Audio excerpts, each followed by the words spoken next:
Bonjour à tous, j'espère que vous allez bien. On se retrouve aujourd'hui pour une nouvelle recette de Noël, le panettone. Donc c'est une brioche italienne qui est souvent faite au moment de Noël avec dedans des fruits confits et puis des raisins secs. Vous pouvez aussi la faire version chocolat. Petite parenthèse avant de commencer, vous allez voir qu'au fil de la recette, j'ai eu au moment de la pousse de la brioche une petite pousse parce que dans ma maison il faisait pas suffisamment chaud, donc j'ai eu une petite pousse et pour moi j'ai pas eu un résultat très satisfaisant du panettone qui doit être quand même bien gonflé. Donc bon, je la referai en une autre version avec une autre recette que je testais pour voir si la pousse peut être un peu mieux. Mais vous, si vous la faites avec la bonne température, vous aurez un panettone bien gonflé. Voilà, je voulais juste vous préciser ça par rapport au petit problème que j'ai eu de pousse.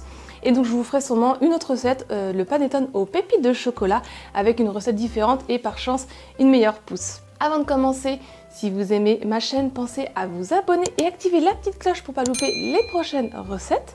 Venez aussi me rejoindre sur mes réseaux sociaux, comme ça si vous reproduisez cette recette ou une autre, vous pourrez me partager vos photos. Maintenant c'est parti, on commence et on se retrouve juste après.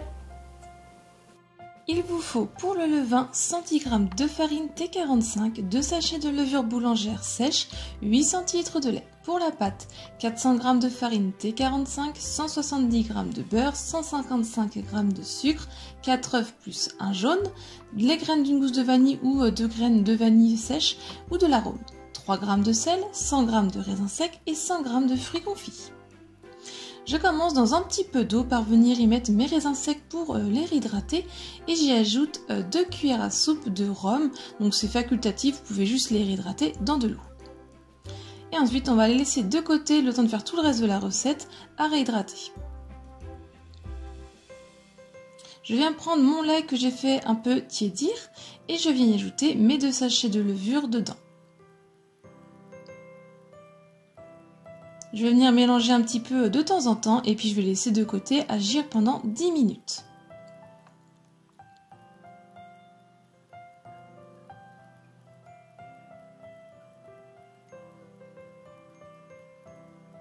Ensuite, dans un plat, je viens y ajouter mes 110 g de farine et je viens donc verser aussi mon mélange donc de levure lait. Et avec ma cuillère, simplement, je viens mélanger pour en former une petite boule de pâte.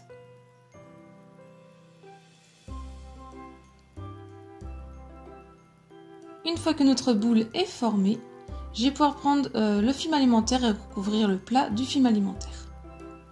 Et je vais faire pousser pendant au moins 1h30 à température ambiante. Une fois le temps écoulé, ma pâte, mon levain a bien poussé. Je viens avec le dos de ma cuillère la dégazer et j'en reforme une boule. Je viens ajouter le jaune d'œuf et un œuf entier. Et là, à l'aide du fouet, je viens mélanger pour incorporer donc l'œuf au mélange. Une fois qu'on a obtenu une pâte bien lisse, on va obtenir donc un mélange qui est assez élastique. Dans le bol de mon robot, je viens ajouter ma farine, le sucre en poudre et le sel. Avec une cuillère ou avec le crochet du robot, je viens mélanger un petit peu pour que le tout se mélange ensemble. Ensuite, je viens ajouter mes morceaux de beurre qui sont mous et les œufs. Donc là, il me reste 3 œufs.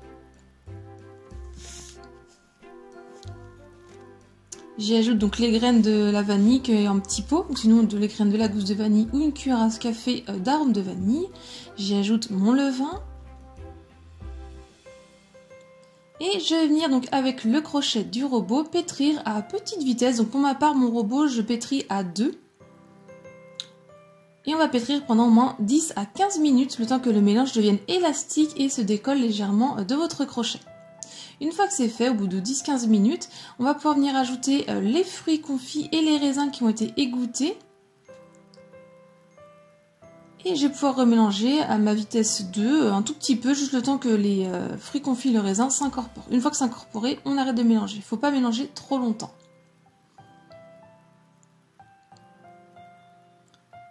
Ensuite, je viens prendre un moule qui fait 18 cm pour ma part. J'ai chemisé donc du papier de cuisson dans le fond et tout autour. J'ai mis un peu plus haut que mon moule.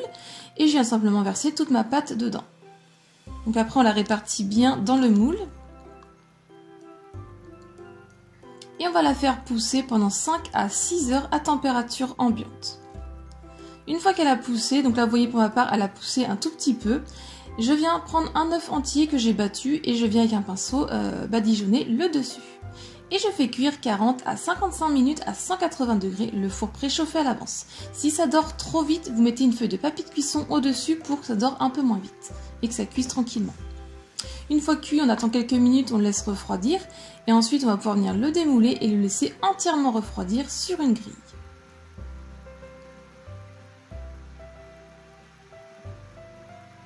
Et quand il est totalement refroidi, vous pouvez venir le décorer un peu de sucre glace sur le dessus. Et pour la conservation, vous l'emballez bien dans du film alimentaire ou dans un sac plastique et se conserve environ une semaine.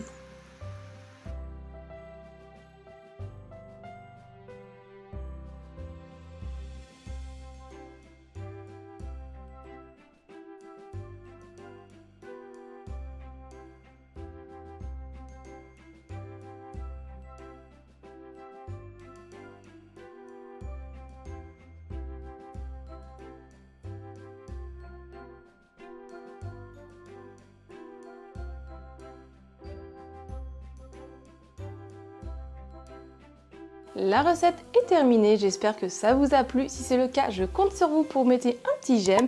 Laissez-moi aussi un commentaire pour me dire ce que vous en avez pensé de la recette. Venez me rejoindre sur mes réseaux sociaux. Si ce n'est pas encore fait, pensez à vous abonner pour voir mes prochaines recettes. Et si vous voulez voir d'autres recettes, je vous laisse cliquer sur le côté. Et moi, je vous dis à très vite. Bye!